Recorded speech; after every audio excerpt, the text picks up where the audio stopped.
Welcome back. Today we're going to be talking about 4E, which is unit rates and tables. Day number 2.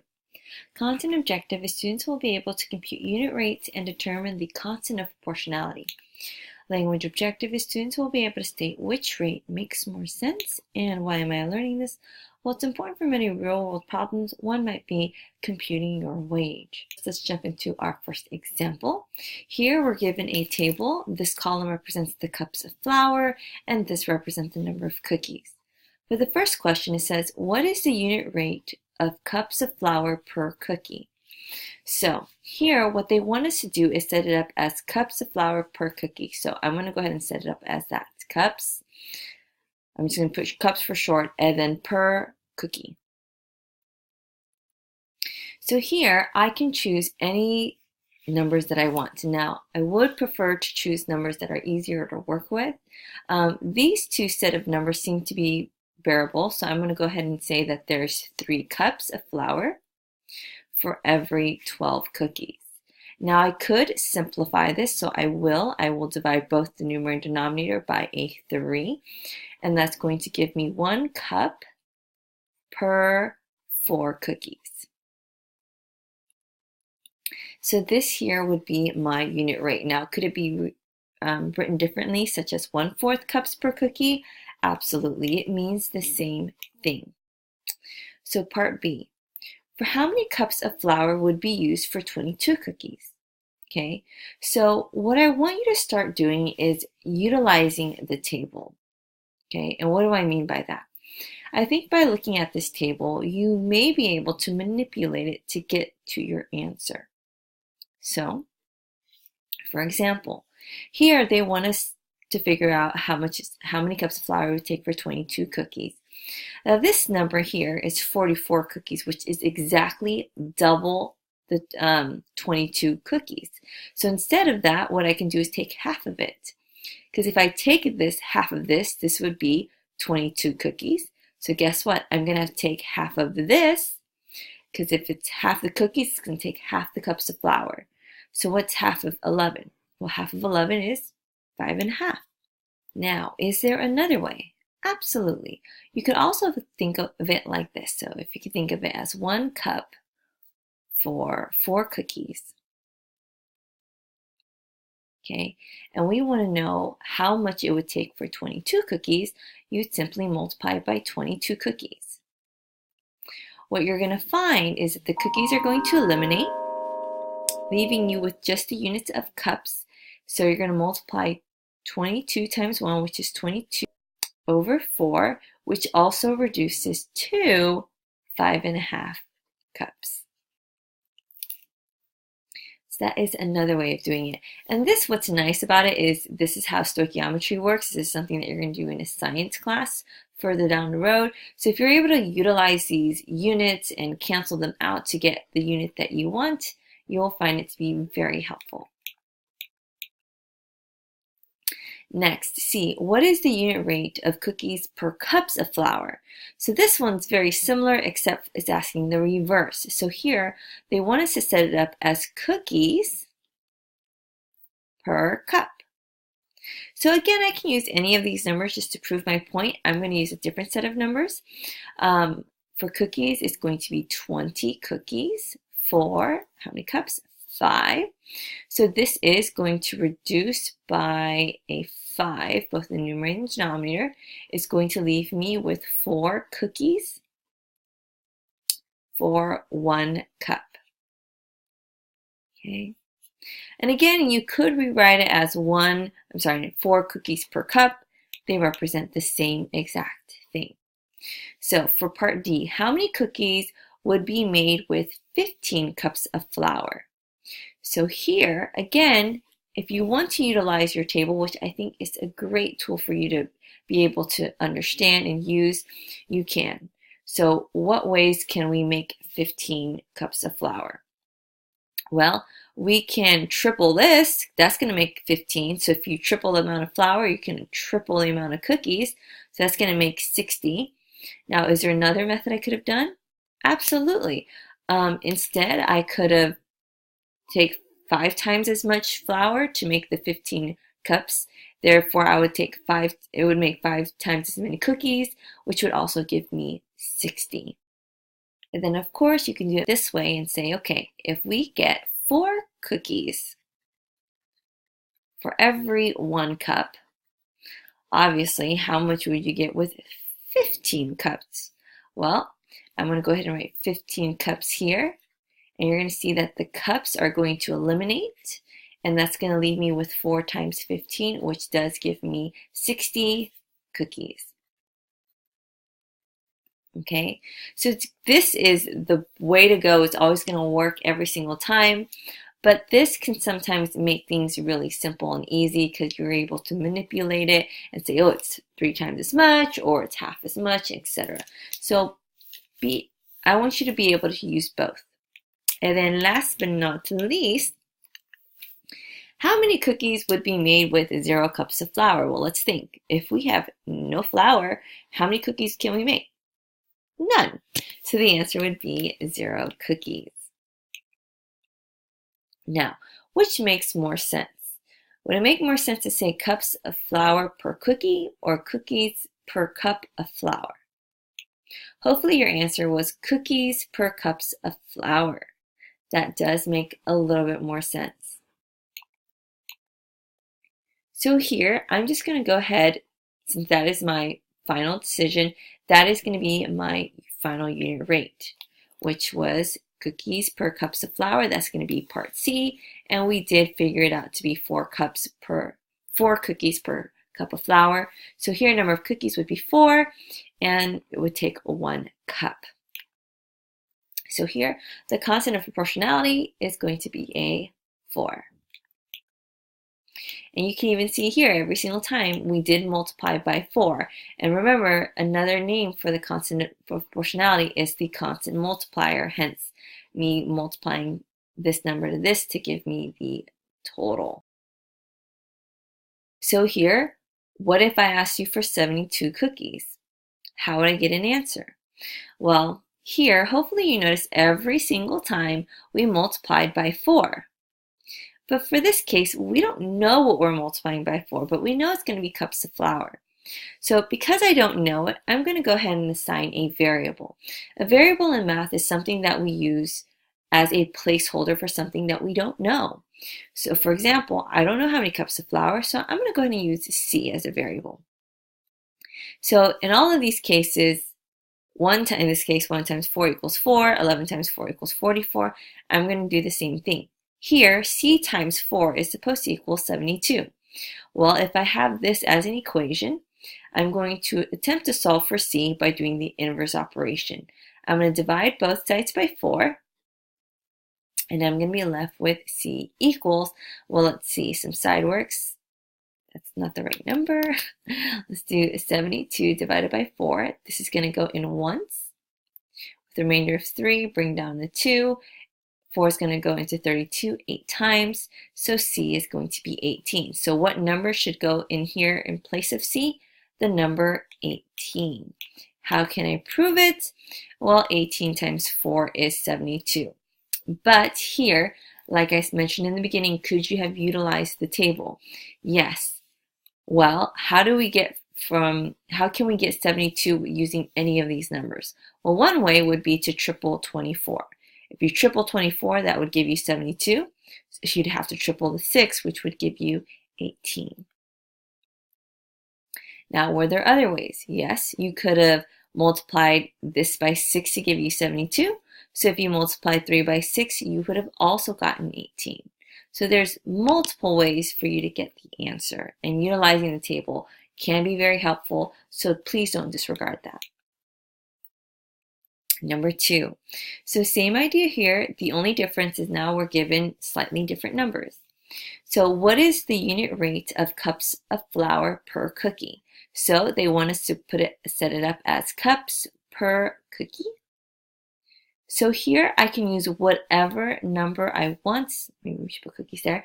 I think I'm going to stick with this number here.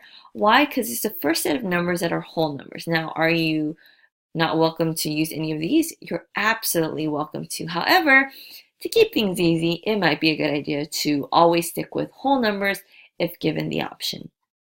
So here, how many cups? Well, there are 6 cups. And how many cookies? Well, that made 33 cookies. So here I notice I can reduce by a factor of 3, so I am going to do that. That is going to leave me with 2 cups per 11 cookies. So that is my unit rate. Okay, so for part B, how many cups of flour would be used to make 22 cookies? Well, here, again, I would highly suggest you refer to your table, look if there's anything you can do to get 22, if you can manipulate the table in any way, shape, or form. Okay, I'm going to identify one that I see. Same idea here. 22 is half of 44, so if I take half of this to make half as many cookies, I would only need half the amount of flour, so I can get my answer of 4. Now, is there another method? Absolutely. Using this unit rate of 2 cups makes 11 cookies. I can go ahead and figure out how much it would be for 22 cookies. Notice I do want cookies to be in the numerator. Why? Because if they are, they can cancel out, leaving me with just cups, which is exactly what they're asking me to do. So here is going to be 2 times 22, but before I do that, it might be a good idea to cross cancel. I can divide by 11. That'd make things easier for me. So 2 times 2 is going to be 4, and it's going to be in cups. And that would be my answer. So there are multiple ways to get to the answer. Definitely do what's most comfortable for you, but try to, right now, since we are starting, try to use both methods to see which is more effective. Now, this one's always going to work for the most part. It's going to work with whole numbers, fractions, and decimals.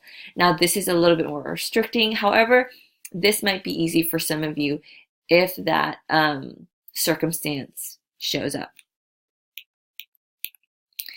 Okay, now letter C. What is the unit rate of cookies per cups of flour? So this one, they want it to be cookies per cup. So I'm going to go ahead and put it as cookies per cup. So they're kind of guiding you as to how they want it to be set up. So it really doesn't matter what numbers you choose. Again, to prove a point, I'm going to use a different set of numbers. So here, cookies are going to be 44. For cups, it's going to be 88. I can reduce by 4, so I will go ahead and do that, leaving me with 11 cookies. Cookies per 2 cups. So you're going to notice they're almost the same, except they're reciprocals. They represent the same conversion, but the values are different. The same way I can say 1 week is 7 days, or I can also say 7 days is 1 week. It's the same conversion, but the representation of the numbers are different. So I went ahead and changed 11 over 2 into a mixed number, or in this case, a decimal, because it is going to make more sense for me to say it's going to be 5.5 cookies for every single cup of flour. Okay, for D, how many cookies would be made with 15 cups of flour?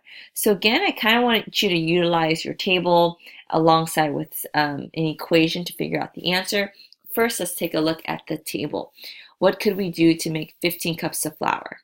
Well, we can multiply this by 5, because that would give us 15 cups of flour. But if you're going to multiply this by 5, this is going to make 5 times as many cookies. So that's one method. Another method may be to, triple the 5 cups of flour, because if you triple the amount of flour, you're going to triple the amount of cookies you're going to make. So either of these would give you the same answer. Now, to set it up using an equation, this is how I would set it up. Well, here, I'm going to use the unit rate I just figured out, which is 5.5 cookies for 1 cup of flour. Okay, so here it's giving us 15 cups of flour, so I'm going to go ahead and write 15 cups. I do notice that the cups are going to eliminate, which is what I want, because I do want my final answer being cookies, because they are asking me how many cookies. So it would require me to do 5.5 times 15. So let's figure that out real quick. 5.5 times 15 is going to be the decimal over, 82.5. So either of these would work. Now, personally, would this be easier taking 27.5 and multiplying it by 3? I personally think it's easier, but it's totally preference. Okay, so here it is going, notice the units are cookies, so I'm going to write cookies. I keep going too far. For E, if how many cookies could be made with 0 cups of flour? Again, if you don't have any flour, you can't make any cookies, so it's going to be 0 cookies. Now, I need to ask you, what makes more sense? Cups of flour per cookie or cookies per cups of flour? Hopefully your answer is cookies per cups of flour. So my unit rate is going to be the one that is set up as cookies per cups of flour, which is found right here, which is 5.5. So I'm going to say for 5.5 cookies, it's going to take 1 cup of flour. Now that is going to be the constant of proportionality. And to prove it, it is also known as constant multiplier. I can show you that every single time we were multiplying by 5.5. So here, if I wanted to know how many cups of flour it would take to make 99 cookies, again, what you'd want to do is set it up as an equation. Okay, the cups of flour, if you multiply it by the constant multiplier, aka the constant of proportionality, which is 5.5, it should equal 99. What will the cups of flour be? Well, I'm going to go ahead and solve. I'm going to divide both sides by 5.5. Okay, so what is C? When you do the math, if you take 99 divided by 5.5, you should end up with 18. But again, that was the equation. Could you have utilized the table? Absolutely. Here, if I wanted to make 99, I could have tripled 33. If you triple the amount of cookies, you're going to triple the amount of flour, which would give you 18. Okay, so either one would work. Number 3. Here, we're given a slightly different table. We're given a column of hours and we're given a column of miles. First, it asks us, what is the unit rate of miles per hour? So again, I highly suggest you pick numbers that you find to be easier to work with. Since they are asking me to set it up as miles per hour, I personally find these two numbers to be easier, and you'll see why in a second. It's going to be 485 miles for 10 hours. This is an easy number for me to divide by. Dividing by 10, it's just going to be 48.5 miles per hour. Now, if I were to use a different set of numbers, would I still get the same exact answer? The answer is yes. Most of you may have used this number. If you did 97 divided by 2, you'd find that you'd also get 48.5. So my unit rate is 48.5 miles per hour. Part B, how many miles would be driven in 13 hours? Well, first of all, understand, if you're driving 48.5 miles per hour, if you're driving for 13 hours, you're driving 13 times as far. But just so you can see it set up as an equation, I'm going to go ahead and put 48.5 miles per hour. I'm going to multiply it by the 13 hours, and lucky for me, the hours are going to cancel out. And here, leaving me with miles. So if I do 48.5 times 13, well, let's figure that out. It's going to be 630.5, in this case, miles. Now, could you have used the table to get the same answer? Yes. One thing I would have done is I would have combined the 11th hour with the 2-hour mark, because 2 plus 11 would give me the 13 total miles. So it would be just a matter of adding the 533.5 with the 97. You're going to find that I am going to get the same exact answer. Now again, is one quicker than the other? I think so. But this one's always going to work, and this you just need to hope there's a way to get to 13.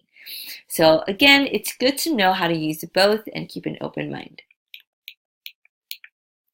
Okay, part C, what is the unit rate of hours per mile? So now they're asking the reverse. Instead of miles per hour, they want to know hours per mile. So here I'm going to set it up as hours per mile.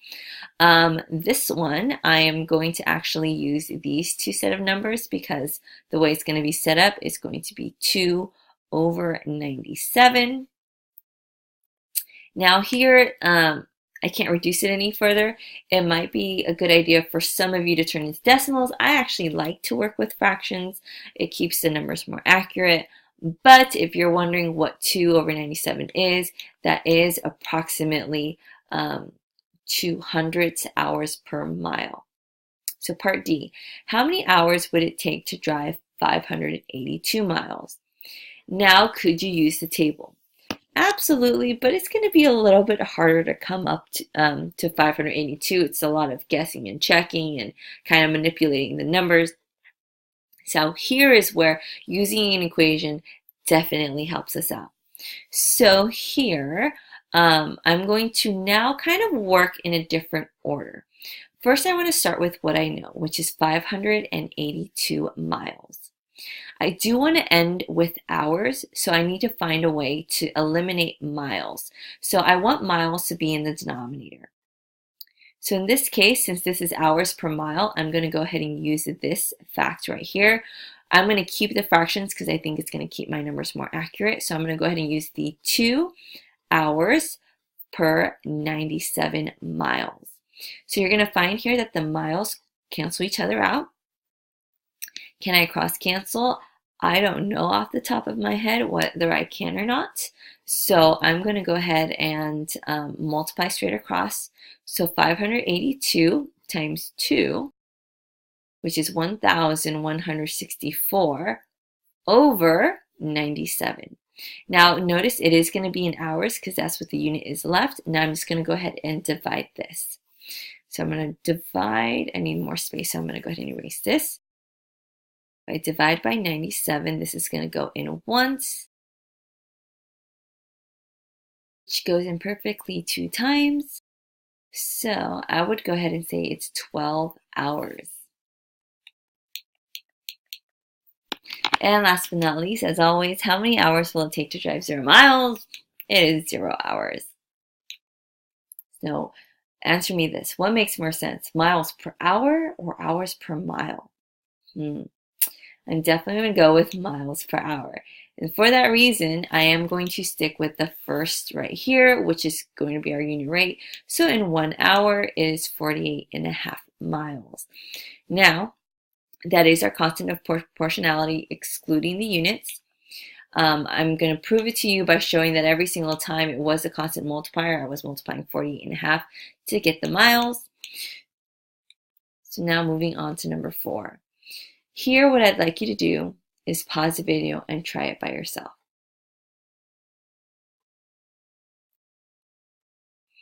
Okay, so let's go over the answer. For part A, what is the unit rate of inches per hour?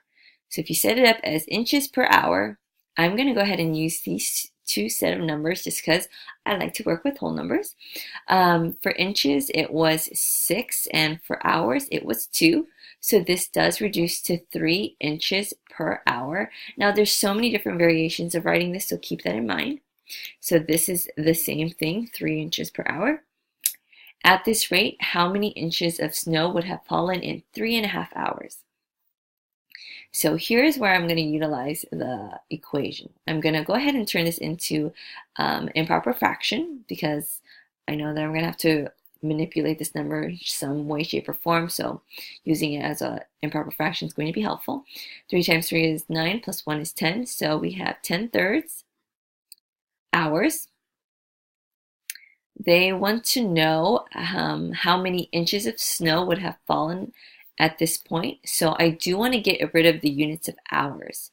So what am I going to do? I'm going to set it up as hours and inches. So what fact do I know? I know there's 3 inches per hour. So 3 inches per 1 hour. You're going to find that the hours are going to eliminate, leaving us with just inches. So if you multiply, we're going to cross cancel this and leaving us with 10 inches. So that is our answer. Okay, next, what is the unit rate of hours per inch? So here, what I'm going to do is go ahead and set it up as hours in the numerator and then inches in the denominator. So hours, still using these two numbers because they're the easiest ones to work with. I'm going to go ahead and set it up as 2 hours and 6 inches, which is going to reduce by a factor of 2, leaving me with 1 hour, 3 inches. So basically 1/3 inch per hour. Next, at this rate, if there is 6.5 inches of snow, how long has it been snowing?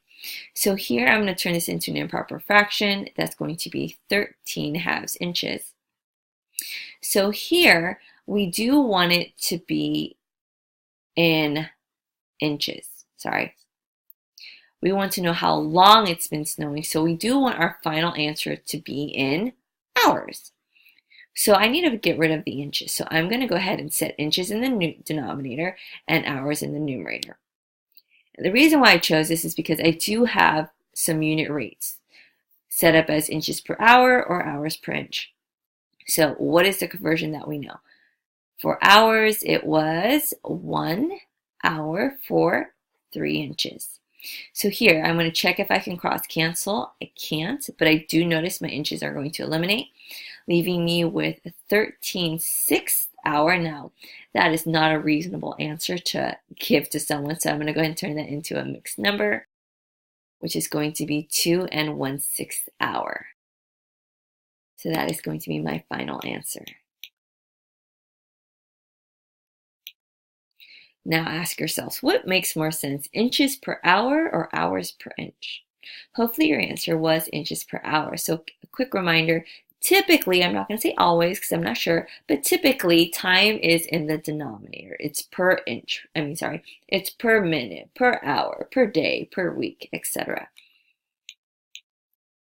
So here, for that reason, since we do want it as inch per hour, we're going to claim that the unit rate is 3 inches per hour. So 3 inches in 1 hour is how we would set it up. And you have to be very careful and make sure you're reading the units and placing the numbers in the correct spot. So the constant of proportionality is 3, aka the constant multiplier. So here, notice it's set up differently, but we are doing 2/3 times 3 gives us 2, 4/3 times 3 gives us 4, etc. Number 5, last but not least, what is the unit rate of pounds per day? Now here, we don't have an option of using whole numbers. So if I were you, stick with the smallest digits that you can find. So here, since it is pounds per day, I'm going to go ahead and set it up as that. And I'm going to pick some numbers. I'm going to pick with these two numbers because the digits are smaller. So pounds was 3/5 per 3 days. So I am going to have to simplify this. Let's go ahead and write it like this so I can see. It is 3/5 divided by 3/1, which is going to become 3/5 times the reciprocal, which is 1/3. I can cross cancel, leaving me with 1/5. So here I'm going to go ahead and keep the units in this order and say it's 1/5 pounds per day. That would be my unit rate for that. Next, at this rate, how many pounds of candy would be consumed in 10.5 days? Okay, so let's turn this into an improper fraction. That's going to be 21/2. So in 21/2 days, I want to know how many pounds. So I do want the final unit to be in pounds. So I need to get rid of days. So I'm going to set it up as days in the denominator so they can cancel out. What conversion do we know if we want this to be pounds? Well, we have a conversion here. We have 1 pound for every 5 days. So I'm going to write it as 1 pound for every 5 days. I'm going to check if I can cross cancel. I can't, but I can see that the days are going to eliminate. So I'm going to go ahead and do 21 times 1, which is 21, and then 2 times 5, which is 10. And again, because it's a word problem, saying 21/10, it's not going to make much sense to a regular human being outside the math class, so we're going to turn it into a mixed number. It's going to go in 2 times, so it's going to leave me with 2 1/10 pounds. So you even see it here that we do end up with the desired unit, which is great. Next, what is the unit rate of days per pound? So here they want to set it up as days per pound. Okay, so we're going to set it up just the same, but in this case for days it's 3, and then for pounds it's the 3/5. So I am going to write this as a fraction just so that when I do the division it's easier for me. This is going to change to 3/1 times the reciprocal, which is 5/3. 3 cross cancel, leaving us with just 5. So it's going to be 5 days per pound. So notice I kept the units there. So I would say the unit rate would be 5 days per pound. Now at this rate, if there are 3 1/5 pounds of candy, how long would it take to eat? Well, let's turn this into an improper fraction. That's going to be 15 plus 1 is 16. So we have 16/5. We're going to go ahead and notice here, by me putting the units, it kind of guides me to my answer. So I highly suggest that you do put the units. So it's pounds. Here they are asking how long it's going to take. So they want the final unit to be, in this case, days, because that's what we're recording the time in. So I want pounds to eliminate. So since it's in the numerator right now, I'm going to go ahead and put it in the denominator. And then I'm going to put days in the numerator. What do we know? How many days per pound? Well, I know it's 5 days per 1 pound. So for that, I'm going to go ahead and see that the pounds cancel out. I also notice that the 5s cancel out, leaving me with just 15 days. Just kidding. I meant 16. So our final answer for that is it's going to take 16 days. Okay, so now the next question is, what makes more sense, days per pound or pounds per day? Hopefully your answer was pounds per day. And again, remember, time is typically in the denominator. I'm not going to say it's always because I'm not 100% sure with that. But most of the time, time will be in the denominator. So it does make more sense to say pounds per day. So since it is pounds per day, I'm going to go ahead and go with this here as my unit rate. So my unit rate is 1/5 pounds per day. So if I were to fill out this table, it's going to take 1 pound of candy for every 5 days. So again, please make sure you're linking the numbers into the correct location. If you're wondering how I got these numbers, I could have rewritten this as 1/5, kept the pounds in the numerator, and then days in the denominator. So that's why I put 1 pound here and 5 days down here. Okay, so the constant proportionality is 1/5. Okay. The constant proportionality, I can prove it to you by saying that 3 times 1/5 is 3/5, 4 times 1/5 is 4/5, 6 times 1/5 is 6/5, etc. Well, guess what? That concludes the lesson for today. Thank you so much for tuning in, and as always, until next time, bye!